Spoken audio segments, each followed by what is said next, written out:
ಸ್ವಚ್ಛತೆ ಹಾಗೂ ಆರೋಗ್ಯಕ್ಕೆ ಹೆಚ್ಚಿನ ಗಮನ ಕೊಡುವ ಮೂಲಕ ಜನರ ಸ್ವಾಸ್ಥ್ಯ ಕಾಪಾಡುವಲ್ಲಿ ಆಡಳಿತ ವ್ಯವಸ್ಥೆಯ ಪಾತ್ರ ಅತ್ಯಂತ ಮಹತ್ತರವಾದುದು. ಆದರೆ ಪುತ್ತೂರು ನಗರಸಭೆಯ ವ್ಯಾಪ್ತಿಗೆ ಬರುವ ಹೆಬ್ಬಾರಬೈಲು ನಾಗರಿಕರಿಗೆ ಮಾತ್ರ ಆಡಳಿತ ವ್ಯವಸ್ಥೆಗೆ ಅಸ್ವಸ್ಥರನ್ನಾಗಿ ಮಾಡುವ ವ್ಯವಸ್ಥೆಯನ್ನ ಮಾಡಿಕೊಟ್ಟಿದೆ. ಪುತ್ತೂರು ನಗರದ ಹೋಟೆಲ್, ವಸತಿ ಸಮುಚ್ಚಯಗಳ ಕೊಳಚೆ ನೀರುಗಳು ನಗರದ ತೆರೆದ ಹಳ್ಳಗಳ ಮೂಲಕ ಹರಿದಾಡುತ್ತಿದೆ. ಇದರಿಂದಾಗಿ ಈ ನೀರು ಹರಿಯುವಂತಹ ಹಳ್ಳದ ಪಕ್ಕದಲ್ಲಿ ವಾಸಿಸುವ ಜನತೆ ಮೂಗು ಮುಚ್ಚಿಕೊಂಡು ನಾನಾ ರೋಗ ರುಜಿನಗಳಿಗೆ ಬಲಿಯಾಗುವ ಆತಂಕದಲ್ಲಿ ಬದುಕುವ ಸ್ಥಿತಿ ನಿರ್ಮಾಣಗೊಂಡಿದೆ. ಇದು ಪುತ್ತೂರು ನಗರಸಭೆಯ ವ್ಯಾಪ್ತಿಗೆ ಬರುವ ಹೆಬ್ಬಾರಬೈಲು ಎನ್ನುವ ಪ್ರದೇಶದಲ್ಲಿ ಹರಿಯುವ ಹಳ್ಳ. ಮಳೆಗಾಲದಲ್ಲಿ ಅತ್ಯಂತ ಶುಭ್ರವಾಗಿ ತುಂಬಿ ಹರಿಯುವ ಈ ಹಳ್ಳದಲ್ಲಿ ನೀರು ಹರಿದರೆ ಮಳೆಗಾಲ ಮುಗಿದ ತಕ್ಷಣವೇ ಇದು ಕೊಳಚೆ ನೀರಿನ ಹಳ್ಳವಾಗಿ ಬದಲಾಗುತ್ತೆ.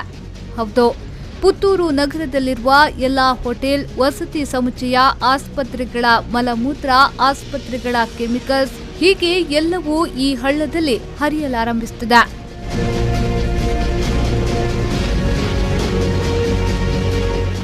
ಪುತ್ತೂರು ನಗರದ ಬೆಳವಣಿಗೆಗೆ ತಕ್ಕಂತೆ ಯೋಜನೆಗಳನ್ನು ರೂಪಿಸಿದ ಪರಿಣಾಮ ಇದೀಗ ಪುತ್ತೂರು ನಗರದಾದ್ಯಂತ ಇಂತಹ ಕೊಳಚೆ ಹಳ್ಳಗಳ ನಿರ್ಮಾಣಕ್ಕೆ ಕಾರಣವಾಗಿದೆ.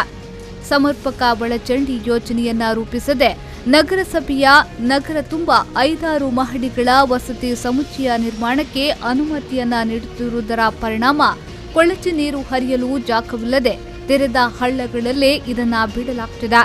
ಇದರಿಂದಾಗಿ ಈ ಹಳ್ಳಗಳು ಹರಿಯುವ ಪ್ರದೇಶ ತುಂಬಾ ದುರ್ನಾತ ಪಸರಿಸುತ್ತಿದ್ದು ಜನ ನಾನಾ ತರಹದ ರೋಗ ರುಜಿನಗಳು ತಗುಲುವ ಆತಂಕದಲ್ಲಿದ್ದಾರೆ.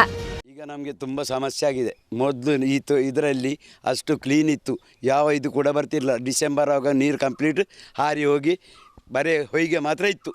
ಈಗ ಬಹಳ ತೊಂದರೆ ಆಗಿದೆ. ಇದ್ದ ನುಸಿಗಳೆಲ್ಲ ಬಂದು ಎಲ್ಲ ಕೊಳಚೆ ನೀರು ಬಂದು ಒಂದು ಗಳಿಗೆ ನಮಗೆ ನಿಲ್ಲಲಿಕ್ಕೆ ಆಗೋದಿಲ್ಲ. ರಾತ್ರಿ ಎಷ್ಟು ಮೊಸ್ಕಿಟೋ ಸೆಟ್ ಹಾಕಿದರೂ ಕೇಳುವುದಿಲ್ಲ. ಆದುದರಿಂದ ಸಿಟಿ ಹಾಸ್ಪಿಟಲ್ ಅಲ್ಲ, ಆದರ್ಶ ಹಾಸ್ಪಿಟಲ್ ಮತ್ತು ಹರಿಪ್ರಸಾದ್ ಇದ್ದ ಪೇಟೆದು ನೀರೆಲ್ಲ ಇಲ್ಲಿಗೆ ಬಿಡ್ತಾರೆ. ನಾವು ಎಷ್ಟೋ ಸಲ ಅಧಿಕಾರಿಗಳಿಗೆ ಹೇಳಿದ್ದೇವೆ ಇದನ್ನೊಂದು ಸರಿ ಮಾಡಿಸಿ ಅಂತ. 24 ಸಲ ಬಂದು ಸರ್ವೆ ಮಾಡ್ತಾರೆ ಹೊರತು ಯಾವ ಕೆಲಸ ಕೂಡ ಮಾಡೋದಿಲ್ಲ. ಆದುದರಿಂದ ಇದಕ್ಕೆ ಆದಷ್ಟು ಬೇಗ ಕ್ರಮಗೊಳ್ಳಬೇಕು. ಇಲ್ಲದಿದ್ದರೆ ನಮಗೆ ಬೇರೆ ಎಲ್ಲಿ ಅದರೊಂದು ವ್ಯವಸ್ಥೆ ಮಾಡಿಕೊಡಬೇಕು.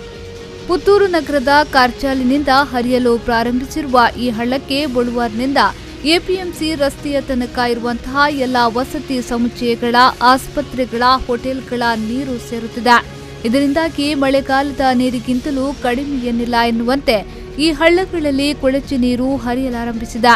ಕಳೆದ 3-4 ವರ್ಷಗಳಿಂದ ಈ ಸಮಸ್ಯೆ ವಿಪರೀತ ಹೆಚ್ಚಾಗಿದ್ದು ಹಳ್ಳ ಹರಿಯುವ ಜನ ತಮ್ಮ ಮನೆಗಳನ್ನೇ ಬೇರೆಡೆಗೆ ಸ್ಥಳಾಂತರಿಸುವಂತೆ ನಗರಸಭೆಯನ್ನ ಒತ್ತಾಯಿಸಲಾರಂಭಿಸಿದ್ದಾರೆ.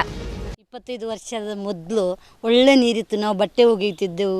ಎಷ್ಟು ಕ್ಲೀನ್ ಇತ್ತಂದರೆ ಮೀನುಗಳೆಲ್ಲ ನಮ್ಮ ಕಾಲುಗಳನ್ನು ಅಷ್ಟು ಕ್ಲೀನ್ ಮಾಡಿ ಕೊಡ್ತಿದ್ರು. ಆದ್ದರಿಂದ ಈಗ ಒಂದು 10 ವರ್ಷದಿಂದ ಈ ನೀರು ಪುರಸಭೆಯವರಿಗೆ ಎಷ್ಟು ಹೇಳಿದರೂ ಕಿವಿಗೆ ಹೋಗುವುದೇ ಇಲ್ಲ. ಅಧಿಕಾರಿಗಳು ಅದರ ಗಮನ ಹರಿಸುವುದಿಲ್ಲ. ಅದರಿಂದ ಅಧಿಕಾರಿ ಇನ್ನಾದರೂ ಸರಿ ಮಾಡಿಕೊಟ್ರೆ ನಮಗೆ ಜೀವನ ಮಾಡ್ಬೋದಲ್ವ. ಇಲ್ಲದಿದ್ದರೆ ನಮಗೆ ಬೇರೆ ಎಲ್ಲಾದರೂ ಜಾಗ ಕೊಟ್ಟು ಮನೆ ಕಟ್ಟಿ ಕೊಡಲಿ, ನಾವು ಅವರಿಗೆ ಬಿಟ್ಟು ಕೊಡ್ತೇವೆ ಅಧಿಕಾರಿಗಳಿಗೆ. ಅವರೊಂದು ವಾರ ಜೀವನ ಮಾಡಿ ನೋಡಲಿ. ಎಷ್ಟು ಮನೆಗಳಿಗೆ ಸಮಸ್ಯೆ? ತುಂಬ ಮನೆಗಳಿವೆ.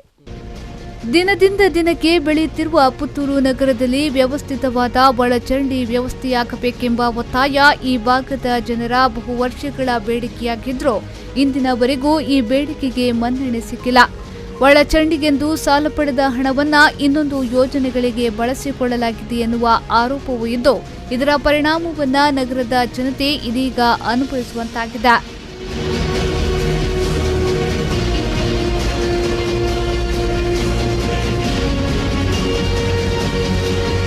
Praveen Kumar, B4 News 24/7 Puttur.